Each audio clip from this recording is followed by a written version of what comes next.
Good morning વિદ્યાર્થી મિત્રો। ધોરણ 8 વિજ્ઞાનની અંદર આજે આપણે 7મું પ્રકરણ વનસ્પતિઓ અને પ્રાણીઓનું સંરક્ષણ શીખવાના છીએ। ગયા વિડીયોમાં મેં તમને વાત કરી જ હતી। આગળ વધીએ આપણે આ પાઠમાં કે આપણા દેશના કેટલાક અભયારણ્યો છે, જાણીતા અભયારણ્યો છે, જેમ કે અહીં તમને દેખાશે ભરતપુર અભયારણ્ય પક્ષીઓ માટેનું ખૂબ જ જાણીતું છે। પછી કાઝીરંગા રાષ્ટ્રીય ઉદ્યાન, લોકચાવ અને ગ્રેટ નિકોબાર બાયોસ્ફિયર અને વાઘ સંરક્ષિત વિસ્તારો પણ છે। આ બધા આપણા દેશના અભયારણ્યો, થોડા અભયારણ્યોની આપણને વાત કરી દીધી। હવે વન નાબૂદી અને તેના કારણો જોઈશું। જંગલો જે કપાઈ રહ્યા છે તેને વન નાબૂદી કહેવાય। તો જંગલો કેમ કપાઈ રહ્યા છે તેની વાત કરીએ કે આપણી પૃથ્વી પર વિવિધ પ્રકારની વનસ્પતિઓ તેમજ પ્રાણીઓ જોવા મળે છે। તે માનવ જાતિને ટકી રહેવા માટે તેમજ સારી રીતે રહેવા માટે ખૂબ જ જરૂરી છે, આવશ્યક છે। દરેક વનસ્પતિઓ અને પ્રાણીઓ માનવ જાતિને ટકી રહેવા માટે ખૂબ જ જરૂરી છે। એના વગર આપણે મનુષ્યનું અસ્તિત્વ નકામું છે।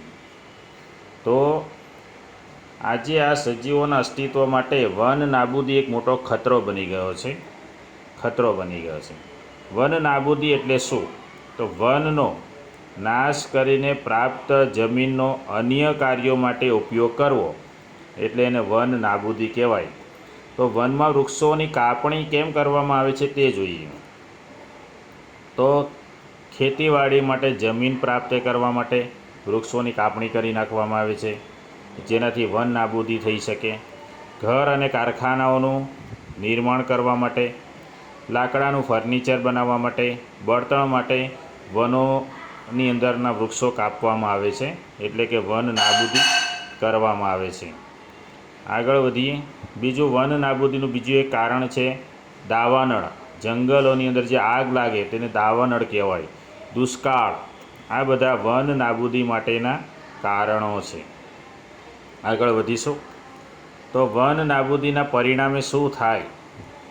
જંગલો કપાઈ જાય તો આપણે ત્યાં શું અસર થાય, શું પરિણામ થાય તે જોઈશું। તો સૌથી પહેલું તો વન નાબૂદીથી પૃથ્વી પર તાપમાન તેમજ પ્રદૂષણના સ્તરમાં વધારો થાય।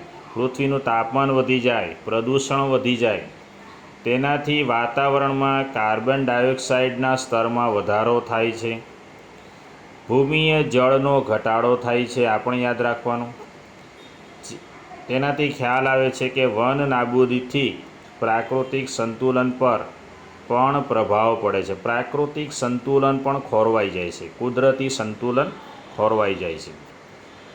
બીજું કે આવી જ રીતે જો વૃક્ષોની આ જ પ્રકારે કાપણી ચાલતી રહી તો વરસાદ તેમજ ભૂમિની ફળદ્રુપતામાં પણ ઘટાડો થઈ શકે। વરસાદ ઘટી જાય, ભૂમિની ફળદ્રુપતા ઘટી જશે, તેનાથી વધુ પ્રમાણમાં પૂર અને દુષ્કાળ જેવી કુદરતી આફતો આવવાની સંભાવના વધી જાય છે। વનસ્પતિને પ્રકાશ સંશ્લેષણની ક્રિયા કરવા માટે કાર્બન ડાયોક્સાઇડની જરૂર હોય છે। હવે ઓછા વૃક્ષો ઘટી જશે તો કાર્બન ડાયોક્સાઇડનો ઉપયોગ પણ ઘટી જશે, જેનાથી વાતાવરણમાં કાર્બન ડાયોક્સાઇડની માત્રા વધી જશે। કારણ કે કાર્બન ડાયોક્સાઇડ પૃથ્વી દ્વારા પરાવર્તિત ઉષ્મીય કિરણોને શોષી લે છે। તો એની માત્રા વધવાને કારણે ગ્લોબલ વોર્મિંગ થાય છે અને પૃથ્વીના તાપમાનમાં વધારાથી જલચક્રનું સંતુલન પણ ખોરવાય છે। વરસાદમાં ઘટાડો થાય, જેને દુષ્કાળ કહેવામાં આવે છે, બરાબર। જલચક્રનું સંતુલન ખોરવાય, વરસાદમાં ઘટાડો થાય તો એને દુષ્કાળ કહેવામાં આવે છે। તો આ વન નાબૂદીથી શું થઈ શકે તેની વાતો છે। સૌથી પહેલી તકલીફ થશે દુષ્કાળ।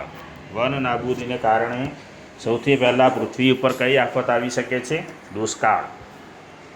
પછી આગળ વધીએ ભૂમિના ગુણધર્મોમાં પરિવર્તન એ પણ વન નાબૂદીને કારણે જ છે.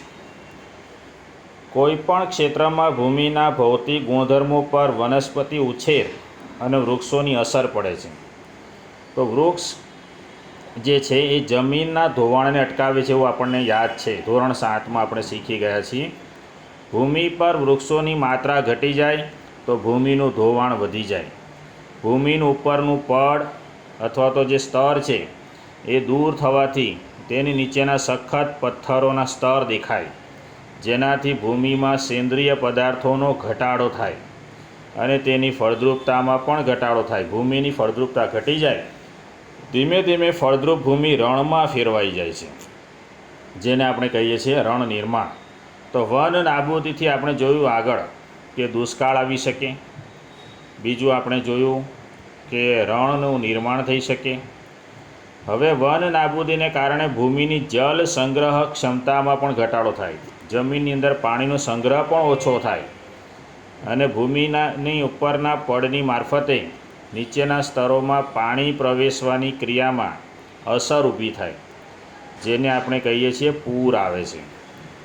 ભૂમિના અન્ય ગુણધર્મો જેવા કે પોષક તત્વો, બંધારણ, આ બધા ઉપર પણ વન નાબૂદીની અસર થાય છે. આગળ વધીએ.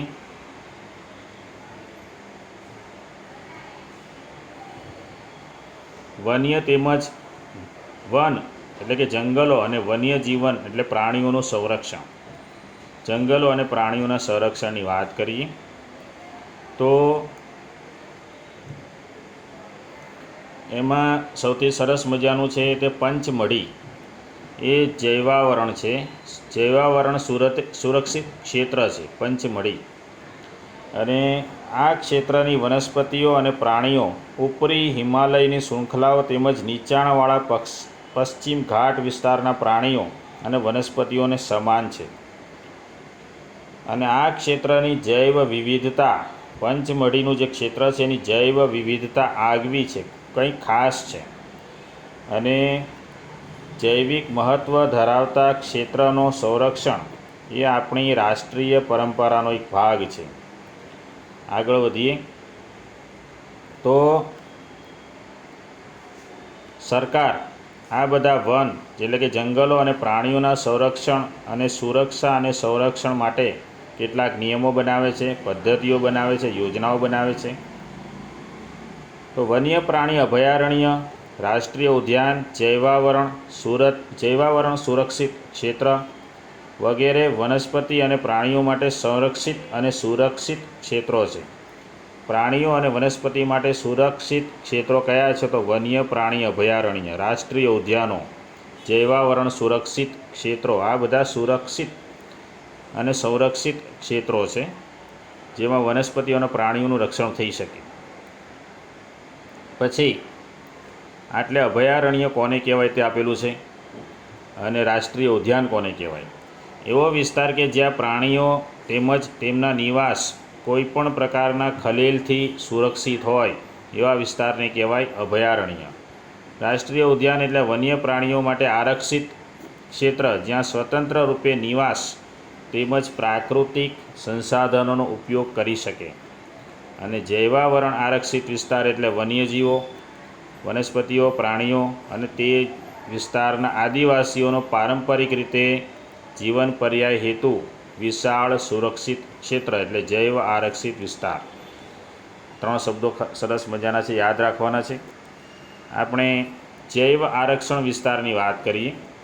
એમાં જૈવ વિસ્તારના રક્ષણ માટે જૈવ આરક્ષણ વિસ્તાર બનાવવામાં આવ્યા છે આપણા દેશની અંદર. અને જૈવ વિવિધતા એટલે કોઈપણ ક્ષેત્રમાં જોવા મળતી બધી વનસ્પતિ, પ્રાણી અને સૂક્ષ્મજીવોની વિભિન્ન પ્રજાતિઓ એટલે એને જૈવ વિવિધતા કહેવામાં આવે છે. કોઈપણ ક્ષેત્રનો જૈવ આરક્ષિત વિસ્તાર તે ક્ષેત્રની જૈવ વિવિધતા તેમજ સંસ્કૃતિને જાળવી રાખવામાં સહાયક હોય છે. કોઈપણ જૈવાવરણ આરક્ષિત વિસ્તારની અંતર્ગત અન્ય સુરક્ષિત વિસ્તાર પણ હોઈ શકે, જેમ કે પંચમઢી એ જૈવાવરણ આરક્ષિત વિસ્તાર છે, પરંતુ એની અંદર પાછું સાતપુડા નામનું રાષ્ટ્રીય ઉદ્યાન પણ છે. બોરી અને પંચમઢી નામના બે પાછા એની અંદર વન્ય પ્રાણી અભયારણ્યો પણ છે. સાતપુડા નામનું રાષ્ટ્રીય ઉદ્યાન અને બોરી અને પંચમઢીની અંદર વન્ય પ્રાણી અભયારણ્ય, એટલે રાષ્ટ્રીય ઉદ્યાન અને વન્ય પ્રાણી અભયારણ્ય બંને આવેલા છે. આગળ વધીએ. વનસ્પતિ સૃષ્ટિ અને પ્રાણી સૃષ્ટિની વાતો કરી છે કે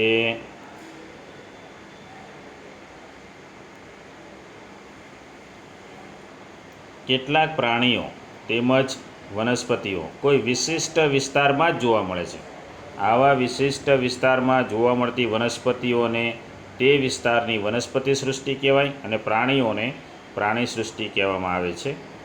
વનસ્પતિ સૃષ્ટિ અને પ્રાણી સૃષ્ટિ કોને કહેવાય તે. આગળ વધીશું તો હવે સ્થાનિક જાતિઓ. સ્થાનિક જાતિઓમાં એ લોકો વિશાળ ખિસકોલીની વાત કરી છે. ખિસકોલીની પૂંછડી મોટી પીછાકાર હોય છે, પછી એને વિશાળ ખિસકોલી કહેવાય. તે આ વિસ્તારની સ્થાનિક જાતિ પણ કહેવાય, વિશાળ ખિસકોલી. આ રહી વિશાળ ખિસકોલી. આ દેખાય છે તમને? આવી ખિસકોલી આપણે ત્યાં શહેરોમાં જોવા નથી મળતી, પણ જંગલોની અંદર જોવા મળે. એની પૂંછડી જુઓ, એકદમ પીછાવાળી હોય છે. પછી વનસ્પતિઓ અને પ્રાણીઓની એવી જાતિઓ કે જે કોઈ એક જ ક્ષેત્રમાં વિશિષ્ટ રૂપે જોવા મળે તેને સ્થાનિક જાતિ કહેવામાં આવે છે. તે કોઈ અન્ય વિસ્તારમાં પ્રાકૃતિક રૂપે જોવા મળતી નથી અને કોઈ વિશિષ્ટ પ્રકારની વનસ્પતિઓ તેમજ પ્રાણીઓ કોઈ વિસ્તાર, રાજ્ય કે દેશની સ્થાનિક જાતિ હોઈ શકે છે. બીજું, પંચમઢી જૈવાવરણ આરક્ષિત ક્ષેત્રમાં સાલ અને જંગલી આંબા. આ તમે અહીં જંગલી આંબાનો ફોટો જોઈ શકો છો. આ જંગલી આંબો છે, આ જંગલી આંબો છે, જુઓ.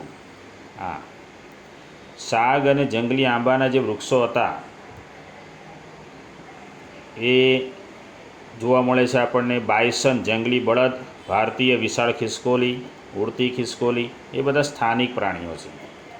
તેમના નિવાસ એટલે કે રહેઠાણનો નાશ થવાથી અને વસ્તી વધારાથી અને ત્યાં નવી જાતિઓને લાવવાથી સ્થાનિક જાતિના કુદરતી નિવાસ અને તેમના અસ્તિત્વને પણ જોખમ થઈ શકે છે. હવે વન્ય પ્રાણી અભયારણ્ય. વન્ય પ્રાણી અભયારણ્યની વાત કરીએ. વન્ય પ્રાણી અભયારણ્ય કે આરક્ષિત જંગલોની જેમ કેટલાક વિસ્તાર એવા છે જ્યાં વન્ય પ્રાણીઓ સુરક્ષિત તેમજ સંરક્ષિત રહે છે. તેને વન્ય પ્રાણી અભયારણ્ય કહેવામાં આવે છે. અભયારણ્ય એ જગ્યા છે કે જ્યાં પ્રાણીઓનો શિકાર કરવો અને તેને પકડવો સંપૂર્ણ પ્રતિબંધ હોય છે. ત્યાં પ્રાણીઓનો શિકાર કરી શકાતો નથી, પકડી શકાતા પણ નથી. એને વન્ય પ્રાણી અભયારણ્ય કહેવામાં આવે છે. પરંતુ અફસોસની વાત એ છે કે સંરક્ષિત જંગલો પણ વન્ય પ્રાણીઓ માટે સુરક્ષિત નથી, કારણ કે તેની આસપાસના ક્ષેત્રમાં રહેવાવાળા લોકો તેનો અતિ ઉપયોગ કરીને નષ્ટ કરી દેતા હોય છે. પ્રાણી સંગ્રહાલય એવું સ્થાન છે કે જ્યાં પ્રાણીઓને રક્ષણ મળે છે. પ્રાણી સંગ્રહાલય, આપણા શહેરના પણ પ્રાણી સંગ્રહાલયને તમે જોયું હશે, જ્યાં પ્રાણીઓનો સંગ્રહ કરીને એને સુરક્ષિત રાખવામાં આવે છે. હવે આવીએ રાષ્ટ્રીય ઉદ્યાન. સાતપુડા રાષ્ટ્રીય ઉદ્યાન આપણા દેશમાં ખૂબ જ જાણીતું છે અને આ સાતપુડા રાષ્ટ્રીય ઉદ્યાન એ ખૂબ જ વિશાળ આરક્ષિત ક્ષેત્ર છે અને પર્યાવરણના સંપૂર્ણ નિવસન તંત્રનું સંરક્ષણ કરવા માટે પર્યાપ્ત છે. તેને રાષ્ટ્રીય ઉદ્યાન કહેવામાં આવે છે. તે વનસ્પતિની જાત, પ્રાણીજાત, ભૂમિ વિસ્તાર, ઐતિહાસિક વસ્તુઓનું સંરક્ષણ કરે છે. સાતપુડા રાષ્ટ્રીય ઉદ્યાન ભારતનું સૌથી પહેલું આરક્ષિત જંગલ છે. ખાસ યાદ રાખજો મિત્રો, સાતપુડા રાષ્ટ્રીય ઉદ્યાન ભારતનું સૌથી પહેલું આરક્ષિત જંગલ છે. આ જંગલમાં ખૂબ જ ઉચ્ચ પ્રકારના સાગ જોવા મળે છે. સાગના વૃક્ષો જોવા મળે છે. પછી આગળ વધીએ. સાતપુડા વાઘ આરક્ષિત વિસ્તાર પણ આ જંગલમાં જોવા મળશે. આપણી સરકારે વાઘના સંરક્ષણ માટે પ્રોજેક્ટ ટાઈગર અમલમાં મૂક્યો છે અને આ પ્રોજેક્ટનો ઉદ્દેશ છે આપણા દેશમાં વાઘના જીવન અને વાઘની વસ્તીની જાળવણી કરવી પ્રોજેક્ટ ટાઈગરમાં વાઘની વસ્તીની જાળવણી કરવા માટે આપણા દેશની અંદર આ પ્રોજેક્ટ અમલમાં મૂકવામાં આવ્યો છે. પછી વાઘ એવી જાતિ છે કે જે ધીરે ધીરે જંગલોમાંથી નાશ પામી રહી છે, પરંતુ સાતપુડા આરક્ષિત ક્ષેત્રમાં વાઘોની સંખ્યામાં વધારો થઈ રહ્યો છે, એટલે તે સંરક્ષણનું એક સારું એવું ઉદાહરણ છે. કોઈક સમય સિંહ, હાથી, જંગલી ભેંસ તથા સાબર એ પણ સાતપુડા રાષ્ટ્રીય ઉદ્યાનમાં જોવા મળતા હતા. એવા પ્રાણીઓ કે જેની સંખ્યા એક નિર્ધારિત સીમાથી ઓછી થઈ જાય અને તે લુપ્ત થઈ જાય, એવા પ્રાણીઓને નાશપ્રાય જાતિ કહેવામાં આવે છે. નાશપ્રાય જાતિ જે સાબર છે, પછી સિંહ છે, હાથી, જંગલી ભેંસ, આ બધા પ્રાણીઓ સાતપુડાના જંગલમાંથી હવે લુપ્ત થઈ ગયા, હવે જોવા મળતા નથી, એટલે તેને નાશપ્રાય જાતિ કહેવામાં આવે છે. આ તમે જંગલી ભેંસ જોઈ શકો છો, આ જંગલી ભેંસ છે. પછી આવી જ રીતે ડાયનાસોર એ પણ એક નાશપ્રાય પ્રાણી છે, હવે તે જોવા મળતું નથી. લાખો વર્ષ પહેલાં જે લુપ્ત થઈ ગયા છે. અને આગળ વધીએ. નાના પ્રાણીઓને મોટા પ્રાણીઓ કરતાં લુપ્ત થવાનો ભય ઘણો વધારે હોય છે, કારણ કે ક્યારેક આપણે સાપ, દેડકા, ગરોળી, ચામાચીડિયા અને ઘુવડને નિર્દયતાથી મારી નાખીએ છીએ અને નિવસન તંત્રમાં તેમના મહત્ત્વ વિશે વિચારતા પણ નથી, અને તેઓને મારીને આપણે આપણી જાતને જ નુકસાન પહોંચાડીએ છીએ. ભલે તે કદમાં નાના હોય, પરંતુ નિવસન તંત્રમાં તેમના યોગદાનને નજરઅંદાજ ન કરી શકાય. તે આહાર જાળ અને આહાર શૃંખલાનો એક ભાગ છે, એટલે આવા નાના પ્રાણીઓને પણ આપણે નુકસાન પહોંચાડીએ છીએ, એટલે એ લોકોને એને લુપ્ત થવાનો ભય ખૂબ જ વધારે છે. કોઈપણ વિસ્તારની બધી વનસ્પતિઓ, પ્રાણીઓ તેમજ સૂક્ષ્મજીવ અને અજૈવ ઘટકો જેવા કે વાતાવરણ, ભૂમિ, નદીના મુખ ત્રિકોણ પ્રદેશ, આ બધાને ભેગા કરીએ તો શેનું નિર્માણ થાય છે? નિવસન તંત્રનું નિર્માણ થાય છે. રેડ ડેટા બુક એ એવું પુસ્તક છે જેમાં બધી નાશપ્રાય જાતિઓનો રેકોર્ડ રાખવામાં આવે છે. વનસ્પતિઓ, પ્રાણીઓ અને અન્ય જાતિઓ માટે અલગ અલગ રેડ ડેટા બુક હોય છે.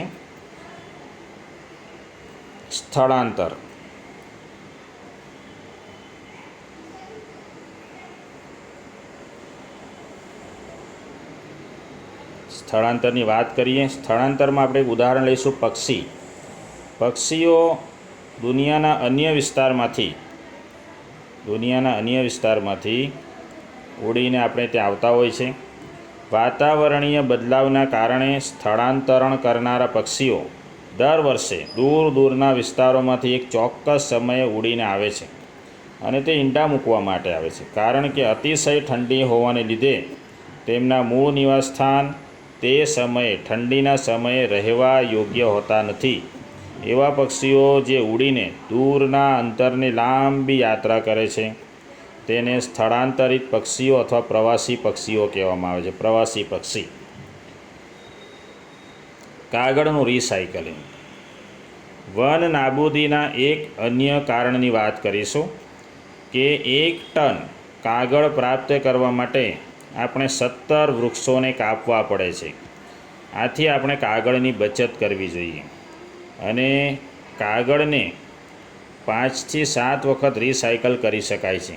જો કોઈ વિદ્યાર્થી એક દિવસમાં માત્ર એક જ કાગળની બચત કરે તો આપણે 1 વર્ષમાં અનેક વૃક્ષોને બચાવી શકીએ. એટલા માટે આપણે કાગળનો બચાવ કરવો જોઈએ અને તેનો પુનઃ ઉપયોગ કરવો જોઈએ, તેનું રિસાયકલ કરવું જોઈએ. તેની મદદથી આપણે માત્ર વૃક્ષોને જ બચાવીશું એવું નથી, પરંતુ કાગળ ઉત્પાદનના ઉપયોગમાં લેવાતા પાણી અને ઉર્જાની પણ બચત થઈ શકે. સાથે સાથે કાગળ ઉત્પાદનના ઉપયોગમાં લેવાતા હાનિકારક રસાયણોમાં પણ ઘટાડો થાય છે. એટલા માટે કાગળનું રિસાયકલિંગ કરવું ખૂબ જ જરૂરી છે. કાગળનું રિસાયકલિંગ કરવાથી વૃક્ષો પણ બચી જશે. આગળ વધીએ. પુનઃ વનીકરણ એટલે કે ફરીથી વૃક્ષોનું આપણે ઘટ પૂરી કરવાની છે. પુનઃ વનીકરણનો ઉદ્દેશ છે કાપવામાં આવેલા વૃક્ષોની ઘટ પૂરી કરવી અને નવા વૃક્ષોની રોપણી કરવી. રોપવામાં આવેલા વૃક્ષ સામાન્ય રીતે એ જ જાતિના હોય કે જે તે જંગલમાં જોવા મળે. આપણે ઓછામાં ઓછા એટલા વૃક્ષો તો ઉગાડવા જ જોઈએ જેટલા આપણે કાપીએ છીએ. અને કુદરતી રીતે પણ પુનઃ વનીકરણ થઈ શકે છે. જો આપણે તે વિસ્તારને ખલેલ પહોંચાડ્યા વગર રહેવા દઈએ તો સ્વયં પુનઃ પ્રસ્થાપિત થઈ જાય, ફરીથી નવા વૃક્ષો ઉગે છે. કુદરતી વનીકરણમાં માનવની કોઈ જ ભૂમિકા નથી. આપણે આપણા જંગલોને અત્યાર સુધી ઘણું બધું નુકસાન કરી ચૂક્યા છીએ. જો આપણે આપણી આવનારી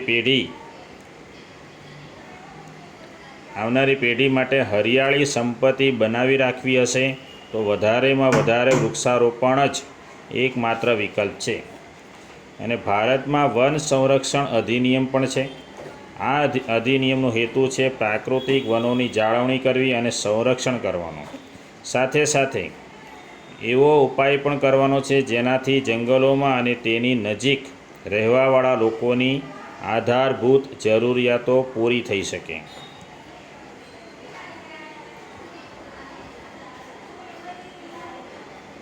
તો મિત્રો, અહીં આપણો પાઠ સમાપ્ત થાય છે. અને પાઠનો આ વિડીયો જોઈ લીધા પછી તમારે આ ખાસ વાંચવાનું હોય છે કે તમે શું શીખ્યા. આખા પાઠનો સારાંશ આની અંદર તમને મળશે. આ બધી જ વસ્તુઓ તમારે વાંચવાની છે. અને ત્યાર પછી તમારે સ્વાધ્યાય લખવાનું છે. આ સ્વાધ્યાયની અંદર તમારે પ્રશ્ન 1 કરવાનો છે, પ્રશ્ન 2 કરવાનો છે, પછી પ્રશ્ન 3 કરવાનો છે. નોંધી લેજો બધા કયા કયા પ્રશ્નો કરવાના છે. પ્રશ્ન 3 છે કરવાનો તમારે. પછી પ્રશ્ન 5 કરજો. સીધો પ્રશ્ન 5 પર આવજો. પછી પ્રશ્ન 5 પછી છે પ્રશ્ન 8 અને પ્રશ્ન 10. આ જે ટીક કરી દીધા છે પ્રશ્નો તમારે લખવાના છે. અને આ પ્રશ્નો સ્વાધ્યાયને લખાઈ જાય એટલે તમારે સ્વાધ્યાય પોથીમાંથી 7મો પાઠ કરવાનો છે. સ્વાધ્યાય પુસ્તિકામાંથી પાઠ 7ના તમારે સવાલ જવાબ લખવાના છે. સ્વાધ્યાય પુસ્તિકામાં પાઠ 7ના સવાલ જવાબ લખવા.